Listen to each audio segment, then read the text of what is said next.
আসসালামু আলাইকুম, সবাইকে শুভেচ্ছা জানাচ্ছি মাসুম মাহবুব। প্রিয় দর্শক, বাংলাদেশে এই মুহূর্তে রাজনৈতিক অপরাধগুলোকে নিয়ে কাদা ছোড়াছড়ি শুরু হয়ে গেছে। বাংলাদেশে কোনো একটি ক্রিমিনাল অফেন্স সঙ্গে সঙ্গে রাজনৈতিক দলগুলো এই দায়টা কার ঘাড়ে চাপাবে এটা নিয়ে ব্যস্ত হয়ে পড়ে।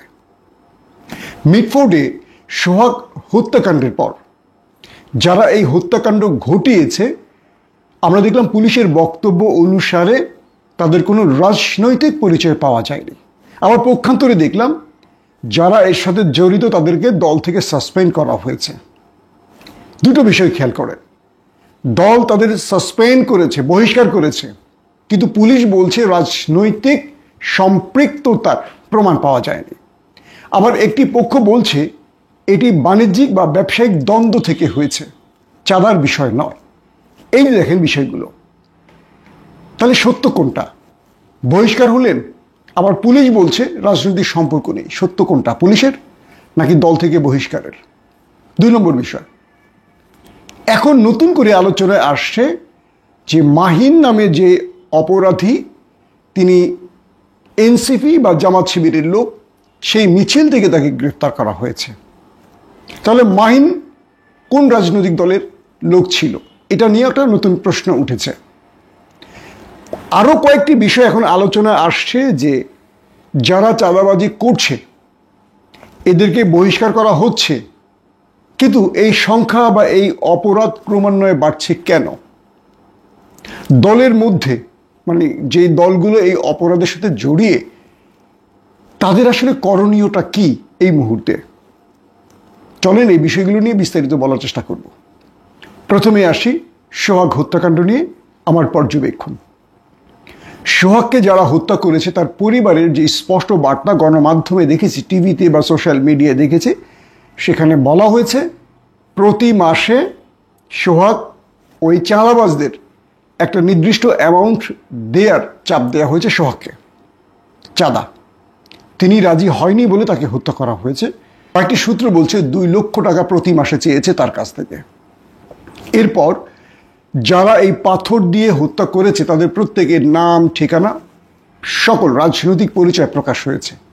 কিন্তু পুলিশের কর্তা ব্যক্তি কি বললেন? খুনিদের রাজনৈতিক কোনো সংশ্লিষ্টতা পাওয়া যায়নি। এই পুলিশ কি বিএনপির?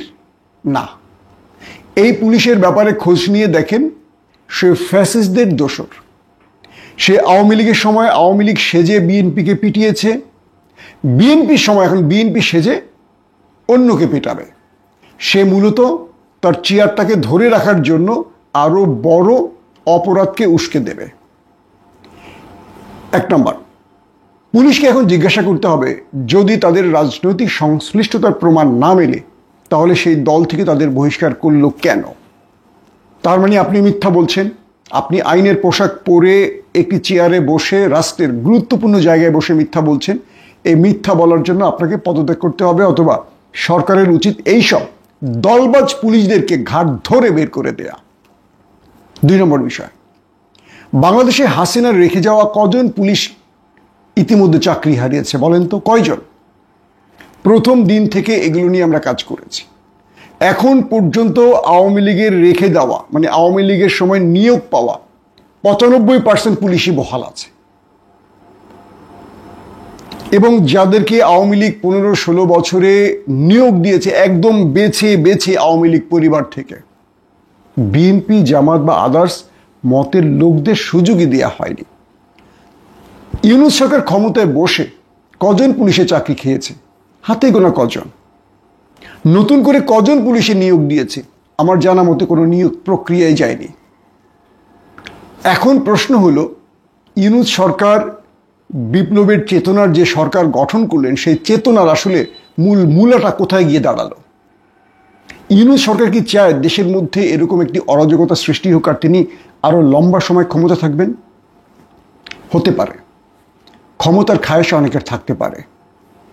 দেখুন, পুলিশের মধ্যে যারা বিগত 16 বছর বিরোধী মতকে, বিএনপি জামাতকে পিটিয়েছে, ক্রস ফায়ার করেছে, গুম করেছে, তাদেরকে নির্যাতন করেছে, একের পর এক মামলা দিয়ে হয়রানি করেছে, কাউকে বাড়িতে ঘুমোতে দেয়নি, পরিবারের উপর অত্যাচার করেছে, স্ত্রীর উপর অত্যাচার করেছে, স্বামীকে না পেলে স্ত্রীকে ধর্ষণ করেছে। এরকম বহু ঘটনা যে পুলিশরা ঘটিয়েছিল, সেই পুলিশরা তো এখনো বহাল তবিয়তেই আছে, তাই না?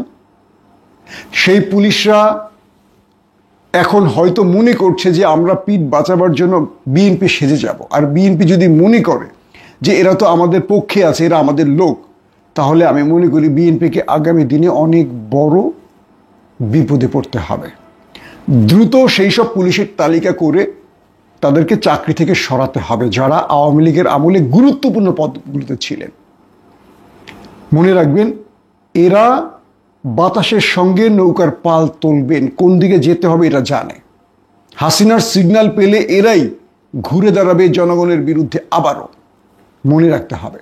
2 নম্বর বিষয়, বিএনপিকে এই মুহূর্তে যে বিষয়টি মনে রাখতে হবে, গত 1 বছরে 200-র উপর নিজেদের দলীয় নেতাকর্মী খুন হয়েছে।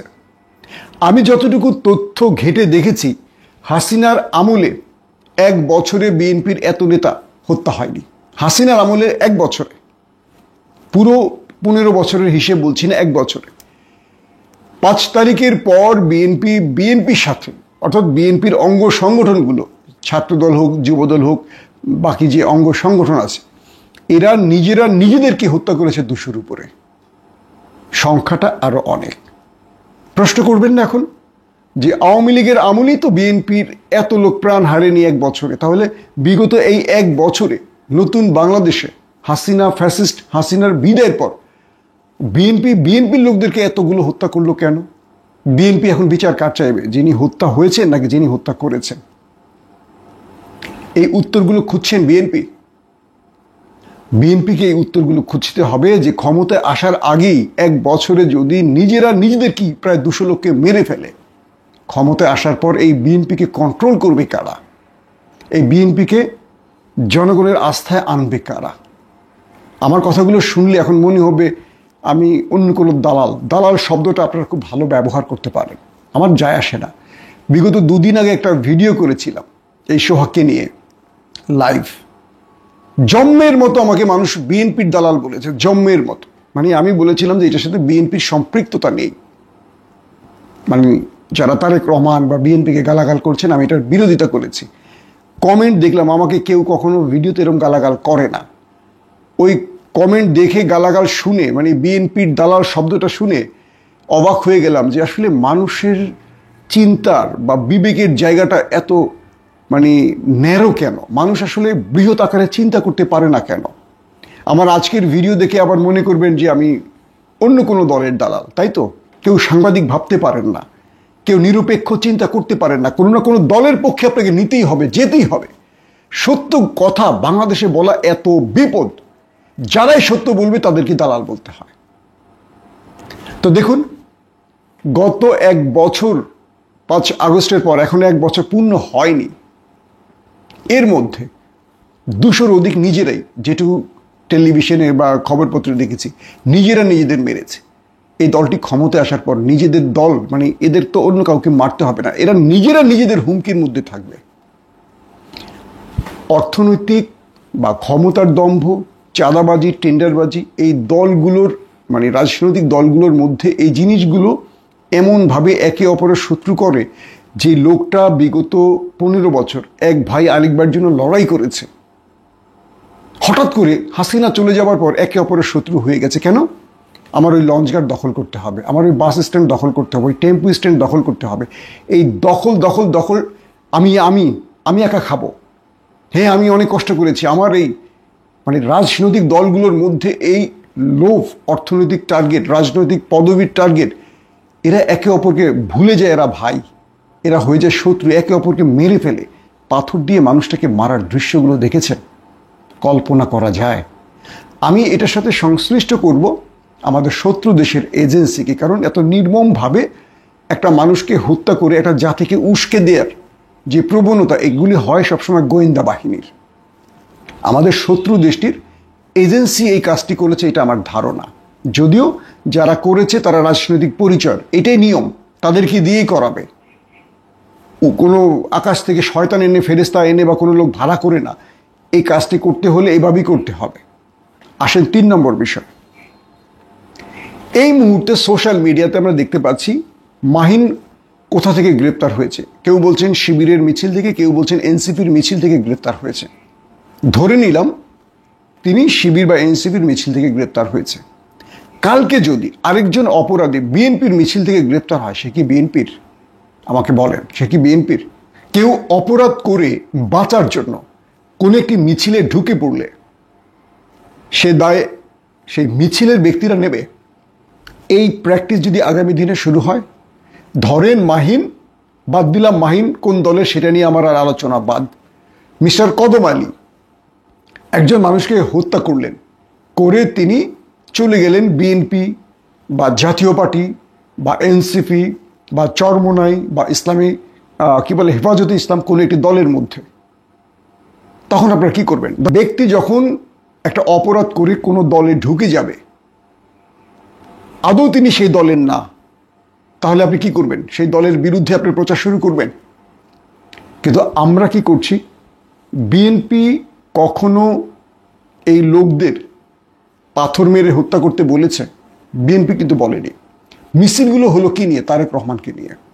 যে অশ্লীল ভাষায় তারেক রহমানকে নিয়ে স্লোগানগুলো উঠেছে, আমি ধরে নিচ্ছি, আমি বুঝেই নিচ্ছি যে এগুলো ইন্টেনশন, এগুলো পূর্ব পরিকল্পিত প্ল্যান। মিটফোর্ডে একটা অপরাধ করেছে একজন, সরাসরি গালাগাল করা হচ্ছে তারেক রহমানকে। কেন ভাই? 15-16 বছর আগে আপনার সজীব ওয়াজেদ জয়ের বিরুদ্ধে একটা মিছিল করতে পেরেছেন কেউ? যে শেখ পরিবারের নামে বাংলাদেশকে লুটে পুটে শেষ করে ফেলা হয়েছে, কেউ তো সজীব ওয়াজেদ জয়ের বিরুদ্ধে একটা স্লোগান তুলতে পারেননি। এখন তুলছেন তারেক রহমানের নামে, কারণ তারেক রহমান এই বিষয়গুলোর প্রতিহিংসার মাধ্যমে নেন না। তিনি সবসময় শান্তিপূর্ণ আলোচনা বা তিনি সবসময় সংলাপের মাধ্যমে অনেক কিছু সমাধান করতে চান। তার বিরুদ্ধে এত এত অভিযোগ, খাম্বা থেকে শুরু করে সিএনজি মিএনজি, তিনি এগুলো নিয়ে কখনো প্রকাশ্যে মানুষের মুখোমুখি হননি, কারণ তিনি মনে করেন বাংলাদেশের মানুষ তাকে বিশ্বাস করে, একদিন মানুষের উত্তর পাবে। কিন্তু তার মিডিয়া সেলগুলো আমি দেখছি, বিএনপির মিডিয়া সেল বা তারেক রহমানের যে মিডিয়া সেল এখন যারা কাজ করছে, তারা এই ন্যারেটিভের এগেনস্টে শক্ত কোনো জবাব দিতে পারছে না। এটি কোনো একটি বৃহৎ ষড়যন্ত্রের অংশ। আপনারা অপরাধীর বিচার চান। এখন জামাতের কোনো একজন কর্মী কোনো একটি অপরাধ করে ধরা পড়লে ডক্টর শফিকের বিরুদ্ধে আমরা এই স্লোগানগুলো তোলা কি উচিত হবে? আমার বিএনপির ভাইদের আবার কিছু ভুল আছে। তারা এই অপরাধীদের বাঁচিয়ে দিচ্ছেন কিভাবে? তারা কি করছেন? কোনো অপরাধ সংগঠিত হওয়ার পর সেটা নিয়ে বড় রকম একটা আওয়াজ উঠলে, প্রতিবাদ উঠলেই তাকে অন্য গোত্রে ঠেলার চেষ্টা করেন। সারা বাংলাদেশে এই মুহূর্তে যারা চাঁদাবাজি করছে, এরা কোন দলের, এটা আপনার সোশ্যাল মিডিয়ায় লিখতে হবে? মানুষ জানে না। প্রতিটা ডিস্ট্রিক্টে কে কোন দলের পক্ষে চাঁদাবাজি করছে, শক্তি প্রদর্শন করছে, লুটতরাজ করছে, টেন্ডারবাজি করছে, সন্ত্রাস করছে, এটা লন্ডন, আমেরিকা, কানাডা, সুইজারল্যান্ড কি ফিনল্যান্ড, তুরস্কে বসে তো নিউজ ফিডে আপনি লিখে প্রমাণ করতে পারবেন না। ওইটা ওই ডিস্ট্রিক্টে জানে। আমার যেটা হোম ডিস্ট্রিক্ট, এখানে চাঁদাবাজ কারা আমি জানি না, আপনার হোম ডিস্ট্রিক্টে কারা চাঁদাবাজ আপনি জানেন না? জানেন। তাহলে আমাদের কি করণীয়? আমরা এই দোষগুলো অন্যের ঘাড়ে না ঠেলে দিয়ে চাঁদাবাজদের বিরুদ্ধে আমরা এমন একটি শক্ত অবস্থান তৈরি করি যাতে দেশের মানুষ বুঝতে পারে বিএনপি চাঁদাবাজদের বিরুদ্ধে দাঁড়াতে চায়। কিরকম? সবচেয়ে বেশি এখন আলোচিত হচ্ছে বিএনপির কিছু অঙ্গ সংগঠন, ধরেন যুবদল। এই মুহূর্তে যুবদল তার কমিটিটাকে স্টপ করে দেন, সারা বাংলাদেশের যুবদলের কমিটি স্টপ করে দেন। নির্বাচনের পর তারেক রহমান বলবেন নির্বাচনের পর যুবদল পুনর্গঠন করা হবে, ছাত্রদল পুনর্গঠন করা হবে, অমুক দল পুনর্গঠন করা হবে। দেখবেন সবাই সোজা হয়ে যাবে। এই কমিটির পদবীধারীরাই মনে করে যে আমি এই পদে আছি, এখন এই এলাকা আমি খাবো। আমার মনে হয় এই বিষয়টি জনাব তারেক রহমানকে খুব জরুরি করতে হবে, সকল কমিটিকে স্টপ করে দিতে হবে, দিয়ে ভেতরে ক্লিন ইমেজের নেতাদের খুঁজে খুঁজে বের করতে হবে। এই ক্লিন ইমেজের লোকদেরকে আনতে হবে। দেশের মানুষ বিএনপিকে ভালোবাসে, সর্বাধিক ভালোবাসে।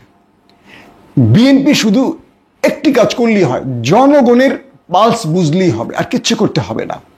কারণ তারেক রহমান তার বক্তব্যে বারবারই বলছেন যে আপনার কারণে আমার দল ক্ষতিগ্রস্ত যদি হয় আমরা আপনাকে অন করব না, আমরা আপনাকে দলে রাখবো না, কোনোভাবেই না। তারেক রহমান প্রতিদিন তার বক্তব্যগুলোতে বলছেন যে মানুষের কাছে আমাদের যেতে হবে, মানুষের মনের ভাষা বুঝতে হবে, আমার দলের কোনো কর্মী অপরাধ করবেন না। তিনি বারবার বলছেন। এই বক্তব্যগুলোকে আমরা অন করছি না। কেন করছি না বুঝি না। কিন্তু দেখেন দিন শেষে তারেক রহমানকে অপরাধী বানিয়ে ফেলে ষড়যন্ত্রকারীরা, বিপরীত বা অন্য মতের রাজনৈতিক দলগুলো। আমি জামায়াত, এনসিপি বা আদার্স ইসলামিক দলগুলোর ভাইদের বলবো, আপনারা যারা ইসলামিক দল করেন আপনারা একটা বিষয় খুব ভালো করে জানেন, সেটা হলো অন্যের বিরুদ্ধে প্রোপাগান্ডা ছড়ানো, কুৎসা রটানো, গীবত করা, বুহতান করা, মিথ্যাচার করা, এটা গর্হিত অপরাধ মুসলমানদের জন্য। আপনারা এই শিক্ষাটা আপনাদের নেতাকর্মীদের দিয়ে দেবেন যারা ইসলামের নামে রাজনীতি করতে চায়। যে অপরাধী তার বিচার চান। তবে জিয়াউর রহমানের ছবি মাটিতে ফেলে পারানোর যে ভিডিও, এটি ছাত্রলীগ দ্বারা সংগঠিত হয়েছে, পূর্বের একটি ভিডিও। এটাকে আবার সামনে নিয়ে আসতে যাচ্ছে কিছু গুজব লীগের ভাইয়েরা।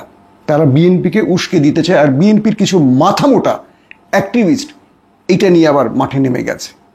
আমি আপনাদের শেষ একটি কথা বলে এই ভিডিওটা শেষ করতে চাই।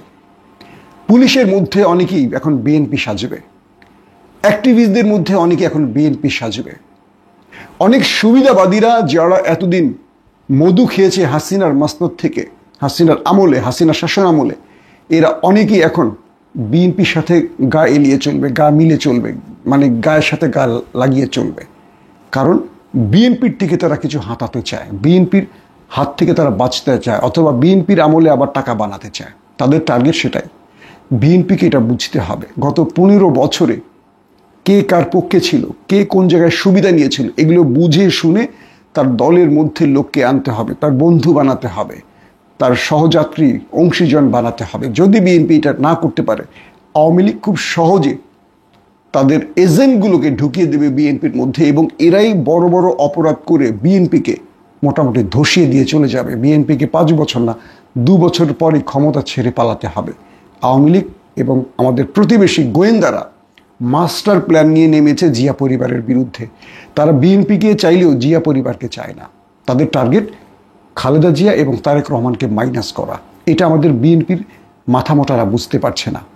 তাই বলছি, সোশ্যাল মিডিয়াতে আসুন আর কাদা ছড়াছড়ি নয়। যে অপরাধী তার বিরুদ্ধে আমরা সবাই সোচ্চার হই, সে বিএনপির হোক, সে জামাতের হোক। আমরা আওয়ামী লীগ মানে বিএনপিটাকে জামাতে ঠেলবো না, জামাতেরটা বিএনপিতে ঠেলবো না। এই ঠেলাঠেলি রাজনীতি করতে গিয়ে আমরা অনেককে জালে আটকে গেছি। আর এই সুবিধাটা, সবচেয়ে বড় সুবিধাটা এখন নিচ্ছে ভারত এবং আওয়ামী লীগ। এই মুহূর্তে সবচেয়ে সুবিধাজনক অবস্থানে আছে আওয়ামী লীগ এবং ভারত। কারণ দীর্ঘ 16 বছরের বন্ধুত্বে ফাটল ধরে গেছে বিএনপি এবং তার সহযাত্রীদের। এই ফাটল দেখতে চায় শেখ হাসিনা। অতএব এই ফাটল হলো দেশকে ভেঙে ফেলা, টুকরো করে ফেলা। দেশকে রক্ষা করতে হলে প্রতিটি রাজনৈতিক দলকে এক হতে হবে। আল্লাহ হাফেজ।